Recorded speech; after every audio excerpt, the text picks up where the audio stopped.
Conservative new media viewers, Jeremy Lin fans around the world, Charlotte Hornets fans around the world. What's up? It's me, PFE, Paul F. Villarreal. We're going to go right to the Woo countdown immediately. So turn down your sound if you don't like loud noises on 3, 2, 1. Woo! That was amazing. And that being the Charlotte Hornets 95-93 victory tonight in a thrilling game over the visiting New York Knicks. With the victory, the Hornets improved to 4-4 on the year. They're finally at 500 after that difficult 0-3 start to the season. The Knicks dropped to 4-5. This was just an amazingly fun game to watch. I'm sure it's a lot less fun if you were a Knicks fan, but this had everything. Went up and down and back and forth, and Charlotte looked like they just were going to run out of time, and they weren't going to be able to get it done, no matter how well the second unit played down the stretch. But Mr. Fourth Quarter, Jeremy Lin, flashed some Linsanity style tonight, and he grabbed the cart filled with the Charlotte Hornets and basically pulled it himself in the fourth quarter. I'm not trying to take away from what anybody else did because there's a lot of heroes tonight. I'm telling you right now, if you watch this game, and I'm going to be watching it again because I want to see it again because it's different when you're taking notes. Jeremy Lin would just almost willed the Hornets to victory in the fourth quarter of this game. He was everywhere doing everything. He was all over it on defense, getting defensive rebounds, steals, making critical shots. And in the end, he was used as a decoy on 2 separate plays, which helped set up the final score of the game. So let's go over statistics really quickly. I've hardly even looked at them myself. Hornets outshot the Knicks from three-point range. That certainly figured in big. They also outshot them from the free throw line. Hornets had 4 more made three-pointers than did the Knicks, and the Hornets had 12 more made free throws than did the Knicks, and they needed all of those. They got crushed, did the Hornets, on the backboards, on the rebounds. 52-33 was the deficit, including 11 offensive rebounds for the Knicks, that's really rare for the Hornets. They're very, very good at getting defensive rebounds, meaning they don't give up offensive rebounds. I think they're ranked number 1 in the league in that statistic. The other reason why the Hornets won this game, or actually 2 more reasons, they had 11 steals, which is very good, and they only turned the ball over 5 times. That's phenomenal. That's incredible. That's way below the average of the best team in the NBA over a season. The average maybe for the best team, which was Charlotte last year, maybe it's like 12. They only turned it over 5 times. That's phenomenal. The flow of the game was that the starters didn't have it tonight, which is what happened to them yesterday in Minnesota. And so that meant that the bench had to get things done. So early on in the game, New York had the advantage. After the first quarter of play, New York was up 27-18, so a 9-point advantage for the Knicks. But then Charlotte's bench came in, and they started getting things done, and then the starters kind of continued it. So we went to halftime, and Charlotte was actually up then by 2 points. Third quarter, we went back to what happened at the beginning of the game, which was the starters just didn't have any zip. And both teams are playing on a back-to-back, as we know. And the Knicks got the advantage again. And that meant that it came down to the bench of the Hornets to rescue the situation. Like the team was down maybe 10 points or so heading into the fourth quarter. The bench came in. They got it going. I said Jeremy Lin led the way, picked up the energy.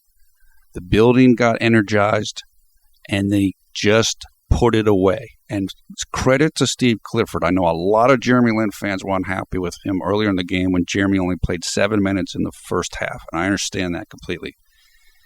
He stayed with the second unit down the stretch. I think the team on the floor was Jeremy Lin, Jeremy Lamb, Nick Batum, Marvin Williams. So 2 starters there, actually, and Cody Zeller.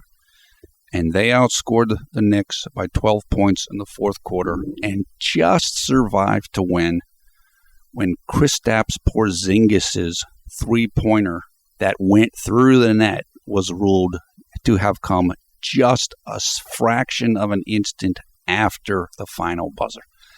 And if the referees, if they don't have replay, the Knicks win this game. But because they had replay, they could slow it down and see that the shot came late. So this just a fun, fabulous game. This is why people love the NBA. Carmelo Anthony, 29 points, 6 rebounds. He played a monster game. Kristaps Porzingis, as I mentioned before, 10 points, 15 rebounds. Jose Calderon, 13 points, 5 assists. For the Hornets, Nicholas Batum, 24 points, 5 rebounds. Nick did a lot of great things tonight. A lot of good things, particularly his scoring was needed. 3 Hornets players on the bench had double-figure scoring, and those 3, along with Nick Batum, were the only Hornets players in double figures. Cody Zeller, 12 points, 4 rebounds. He had the game-winning layup with about 0.6 seconds left, right before Porzingis' three-pointer that was too late. Jeremy Lamb, another excellent outing for Jeremy Lamb. 14 points, 4 rebounds. Jeremy Lin, 17 points. He played 21 minutes, shot 7 of 11 from the field, including 1 of 1 from three-point range, 2 of 2 from the free throw line, 2 rebounds, 3 assists, 3 steals, 0 block shots, 2 turnovers, 2 personal fouls. His plus-minus was plus 11. Jeremy was gigantic in the fourth quarter of this game.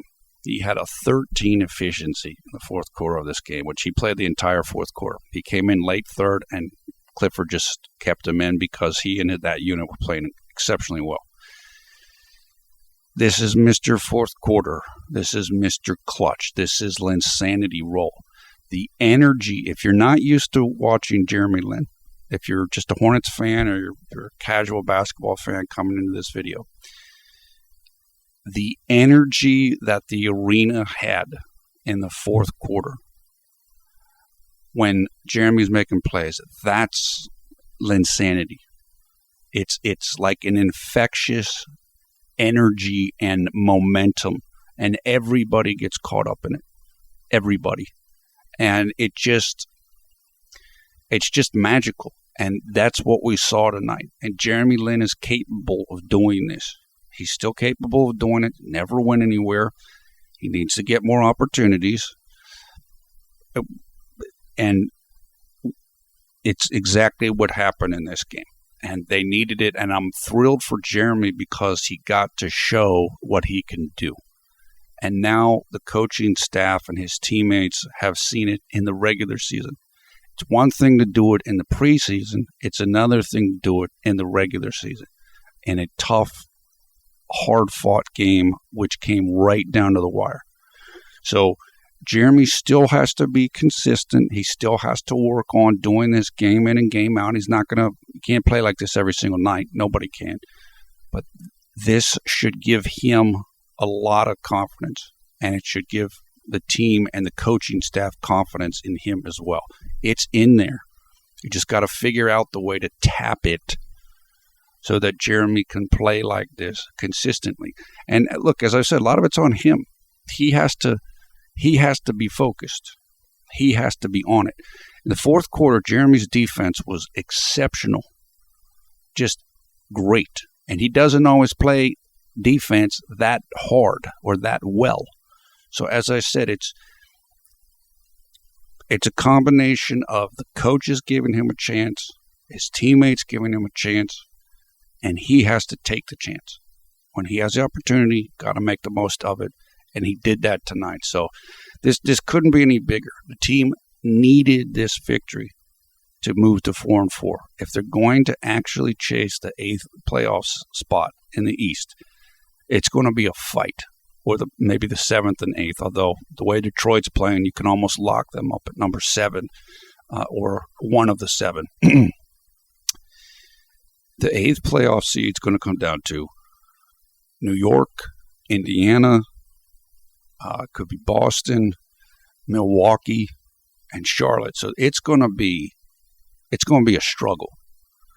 And winning a game like tonight is going to go a long way towards helping Charlotte put themselves in a position to get that playoff spot. I couldn't be any happier. Honestly, I can't wait to I want to grab some food and watch the game again. It was so awesome. It's just it's amazing. Just surreal. That's the overall. That's what happened statistically. That's what happened in the flow. That's what happened with Jeremy Lin. Let me look at quarter by quarter just to find stuff to just point out whatever. I still think that Steve Clifford is experimenting with lineups. He still is looking for things. And I don't, it doesn't seem like, he does kind of have a set rotation or set way he's doing stuff, but it still looks like he's figuring things out or still trying to experiment and see what works and what does not work. Now, one thing I should note, or see it in my notes, is that P.J. Hairston began this game defending Carmelo Anthony. The reason for that was to take a burden off of Nicholas Batum. Coach Clifford has spoke about this before. The idea is we're asking Nicholas Batum to do a bunch of things. A lot of times you see Nicholas is playing point guard, and many times he'll end up guarding the best defender on the opposite team. So in an attempt to try to reduce the workload of Nicholas Batum, they put PJ on Carmelo Anthony. And look, PJ played very good defense in this game, even though Carmelo hit a lot of shots. And Carmelo's a great scorer. When he's on, it's hard for anybody to stop him. I thought PJ really competed hard and did what he could against Carmelo. And this is kind of a reason, or this would be part of the reasoning why Coach Clifford wants to start PJ Hairston as opposed to Jeremy Lamb or as opposed to Jeremy Lin. Okay, we can put PJ against a high-scoring small forward. You're not going to – Jeremy Lin can't do that.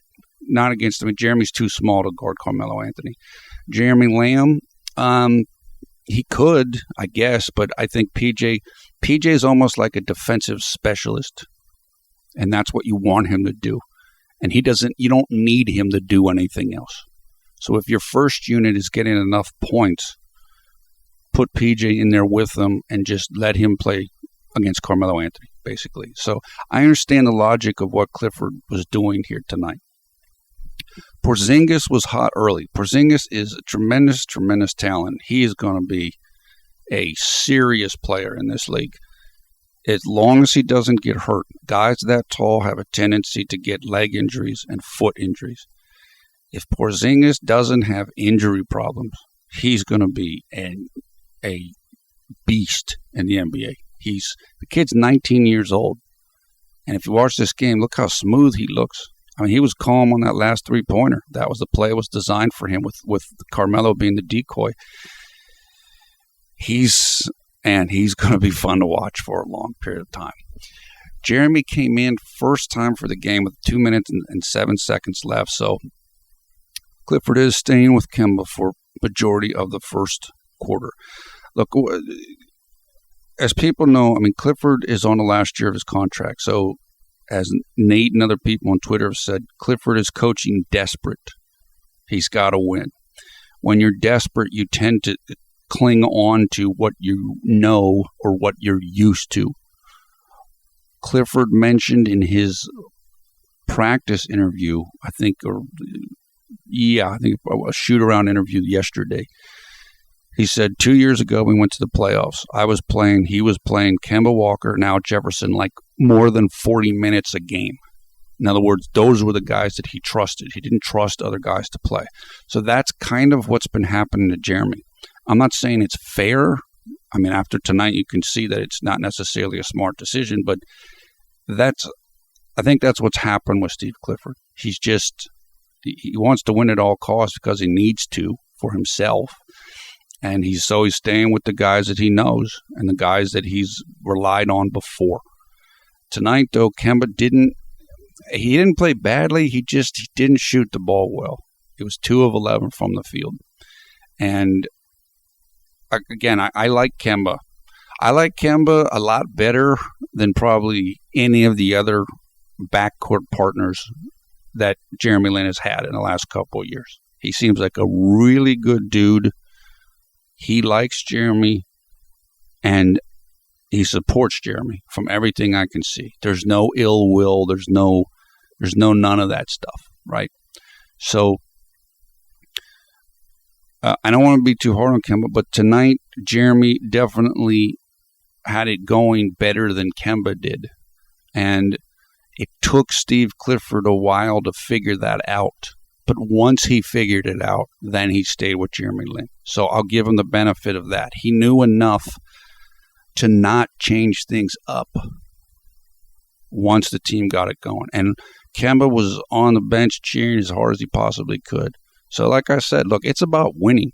I know last night I said something like people are, and this wasn't one person. There were several people that were writing me stuff like, oh, Jeremy didn't do this and Jeremy didn't get enough of that. And I'm like, look, we won. Jeremy scored 19 points. Just win. Winning makes everything much easier and much better.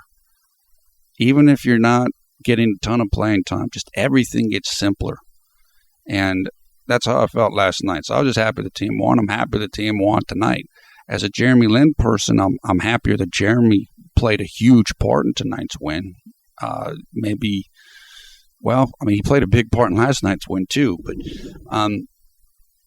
the most important thing is to, if you want a good situation, you got to win. If you don't win, it's going to end up like the Lakers last year, where everything's miserable and it's tanking and guys are at each other and guys are playing selfish because there's nothing to play for and so forth.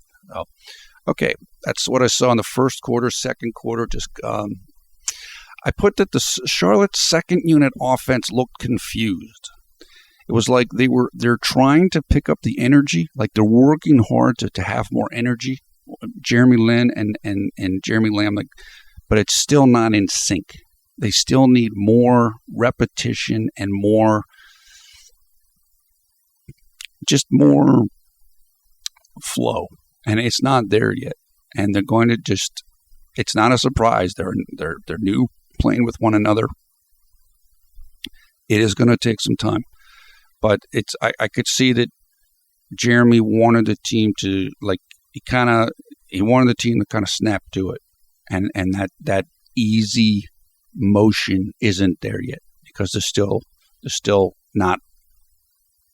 not in sync with each other quite yet. So made a note, said, Jeremy, be careful about overhelping on defense. Now, this is a thing for all players.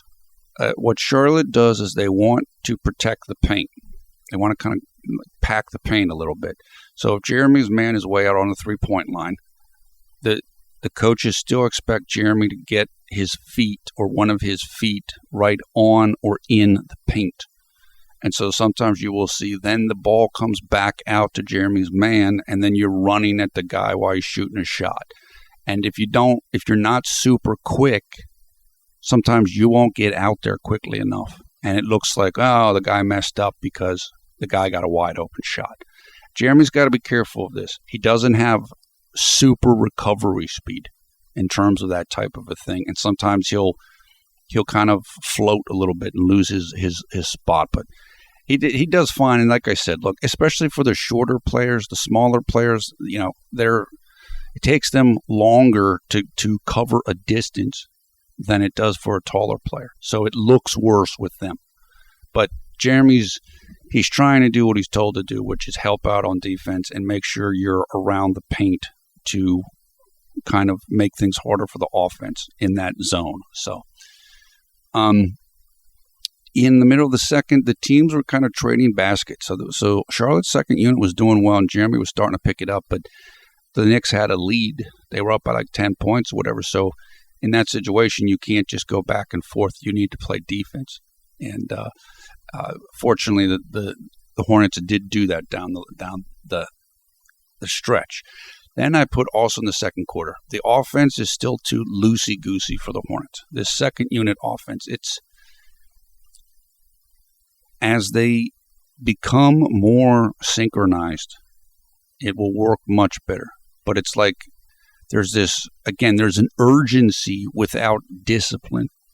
So you could see Jeremy working super hard, and the guys are trying to make things happen, but they're not doing it in unison.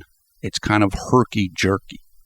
And even I saw that too in the first unit as well, because again, guys are used to playing with one another in the first unit, but they're not used to playing this offense, which is kind of almost like a 4 out, 1 in, move the ball around the perimeter, shoot threes.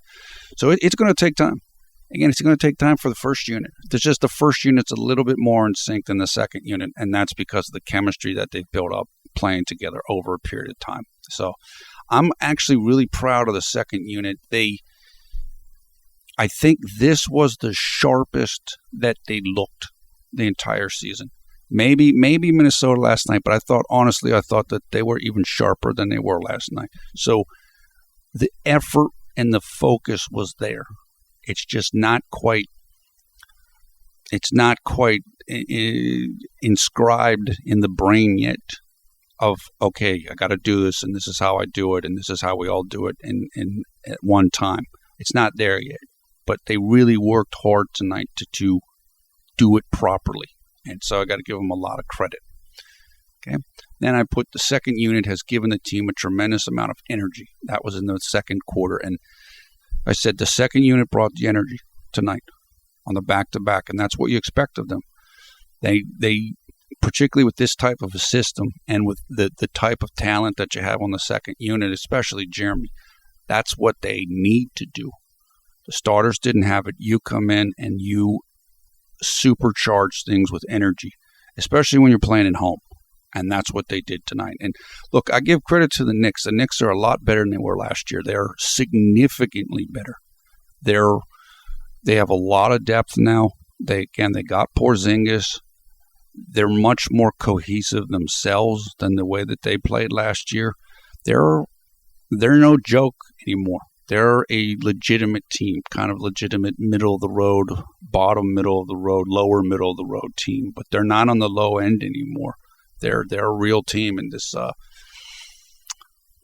just took a tremendous amount of energy from the Hornets to be able to win this game. Then I put middle of the third. This is what I was talking about with the first unit too. First unit has energy, but not full effectiveness. So they were falling into the same trap that the second unit was, which is we want to succeed really badly and be crisp, but we don't know how to do it properly yet. We're still not in the proper spots. We're still not on the same wavelength of how to do this in terms of executing the offense. Jeremy came in for the final time of the game with 2 minutes and 13 seconds left, excuse me, in the third quarter. At that point in time, the Knicks were leading 71-63, up by 8 points. And at the end of the third quarter, that lead would be 10 points, Knicks 79-69. And we move on to the fourth quarter. Jeremy had energy right from the beginning of the fourth quarter. He had energy when he came in, but at the start of the fourth quarter, he was on it immediately. He forced a turnover on, I'm trying to think of who was handling the ball there. I think it was Jerian Grant. Jerian drove. Jeremy was guarding Jerian. Jerian drove against Jeremy on the left side of the paint. Jeremy got his hands up into it, basically forced Jerian to throw the ball away, and it ended up being Charlotte's turnover. The other thing that Jeremy did really well in the fourth quarter was he drew fouls on the Knicks quickly. He got 3 fouls against the Knicks within 3 minutes or so. And the reason why that's important is when you get 5 fouls, I believe, as a team, then you're in the penalty, which means that every foul after that, even if it's not a shooting foul, the other team gets to shoot. So Jeremy was putting pressure by making New York foul him. He was picking up his defense, forcing that turnover. Then I put defense. He's all over Jerian Grant. So he was just pasted on Jerian Grant. And the same thing would continue when Jose Calderon came back into the game. He really went all out on defense, and actually on both ends. Okay, he was getting defensive rebounds. I mean, he was just flying around, basically. He was everywhere doing everything. Then he hit a step-back fadeaway jumper early in the fourth quarter. That made the score 82-82. So the comeback was fully on at this point. Beginning of the fourth quarter, Hornets down 10. Now, with 8 minutes and 12 seconds left, score tied at 82. Super Jeremy Lin roll, super energy, super everything. We go on in the middle of the fourth quarter. Jeremy got his third steal of the game. I think it was against Jerian Grant. Then he missed a shot over Porzingis. It was a good shot, but Porzingis is incredibly long, and it's not easy shooting over guys that tall. The energy in the building was going nuts, and the crowd was going berserk. Jeremy brought all the energy to the team and to the building. Then he had a blown assist to a Jeremy Lamb three-pointer that was missed. He had another defensive rebound, then had two straight assists, one for a Nick Batum layup, and then the second one was like a full-court pass to Nick Batum for another layup. That was a fantastic pass, and it was a little bit dangerous, but he was able to connect on it. That put the score 89-86. Charlotte with maybe about 4.5 minutes left. Then Jeremy drove hard to the basket late in the fourth, scored a layup over the big men Porzingis and maybe Lopez. Then he scored. When he drove hard against Jose Calderon, who was now in the game for Jerian Grant, and it was one of those plays where it looked like Calderon might force a jump ball, like he got his hands on the ball, but Jeremy out-muscled him, forced up the shot, and it went through. That put the score 93-91 with a minute and 27 seconds left, and it forced New York to call a timeout. The crowd's now totally berserk. I think they showed a guy in the stands with a little Jeremy Lin shirt, like for a baby. Had Lin on the background, and it looked like it was a baby-sized thing, so it was hilarious. So everything's just, again, people are going crazy here. Then he fouled Jose Calderon, but no shots on that foul. Then Cody Zeller was fouled off the ball, but now New York was in the penalty, so Charlotte got free throws automatically. 32 seconds left, score tied 93-93, and Cody Zeller unfortunately missed both shots. New York got the ball. They got a timeout, 23 seconds left. Let me see here. They got a shot clock violation. Like, they weren't able to get a play off. Then they finally got the play off. I think Carmelo took a jumper from the left baseline or left wing. But it didn't come in time. That means Charlotte got the ball back with about 4 seconds left. They then ran their first inbounds play, and they used Jeremy Lin as a decoy. Jeremy came up first, but he was there to draw the defense. He wasn't supposed to get the ball, and then the ball was going to swing over to Nick Batum. But they didn't. They called a timeout before the play actually occurred. So, in other words, they weren't comfortable with it, and New York was playing good defense. So they called a timeout and set up another play. Now, on this play, again, Jeremy moved to the paint, I think it was, to draw the defense. So he was once again playing the decoy. Defense followed him, and then Cody Zeller was basically wide open right under the basket. Gets the ball, lays it in with 0.6 seconds left. Then New York, they call timeout. They call a play. They got the play that they wanted. Carmelo Anthony is a decoy. Get the ball to Porzingis. Porzingis hit the three-pointer. But fortunately for Hornets fans everywhere, the shot came too late. And that was it. It was, if you have League Pass or whatever, you got to watch this game again, particularly the end of the third quarter and all of the fourth quarter. This was it was just a fantastic game. And Jeremy played his heart out. He played incredibly well. And again, credit to the entire team, and particularly to the second unit. They had to get it done. This was a critical win for the team, for their confidence, and for just a camaraderie, and they got it done. Like I said, and the first team, this Charlotte has character. You're not going to have guys that are bitter or mad or pouting because they didn't play. You could see all the bench was pumped up. They were fired up. They weren't thinking they weren't in the game. They were thinking, hey, man, we're going to win. The second unit's doing well. And that's exactly what happened. So a very, very satisfying victory for the Charlotte Hornets tonight over the New York Knicks.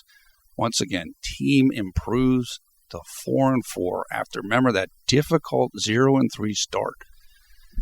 Everybody was upset and down and, oh, they're really not that good. And what we say to people is, look, they're playing difficult teams, playing tough teams. Those first 5 games were against really tough teams. Miami, Atlanta, Chicago. Those 5 of the first 6 games. Then Dallas, then San Antonio. So you played 5 very tough opponents in your first 6 games, but it's going to get easier. It got easier at Minnesota, and it got a little bit easier tonight, although, as we said, the Knicks are real. They're no pushover anymore.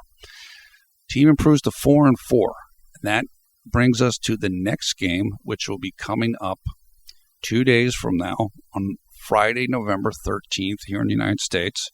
And the game will take place at 8 p.m. Eastern Time, and it is at the Chicago Bulls. That's going to be a tough one. Chicago has defensive issues, which is good because Charlotte is good on offense. But remember, Charlotte crushed Chicago before, which means Chicago is going to be looking for payback. And in Chicago, it's going to be a tough game. Even though the Bulls are a little up and down, they're a very talented team. That's not going to be an easy task. That's why it's so important to win games you need to win, like tonight. Because then you have a cushion, even if you can't win every single game like against a team like Chicago on the road. Friday, November 13th, 8 p.m.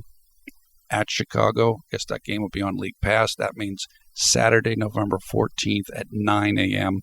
in Taipei, Taiwan, and throughout China. Like I said, great win, huge, just a positivity flowing, everybody feeling good win. You have to be feeling good after this. Again, even if you're downing Steve Clifford, and I know a lot of Lynn fans are or were, Jeremy got the chance to show what he's made of and what he can do. And now it's there and it's on film. We're not going to get nonsense like last year when Jeremy had that big game and then afterwards it's all boneheaded. He made boneheaded plays when he had that huge game. You're not going to get that tonight. Clifford's probably already done his post-game stuff, and I'm quite sure he's going to be praising Jeremy Lin. So we're going to get positive reinforcement after this performance as well. It should be. Jeremy carried the team for stretches of this game, and he carried them down the stretch. He absolutely 100% did.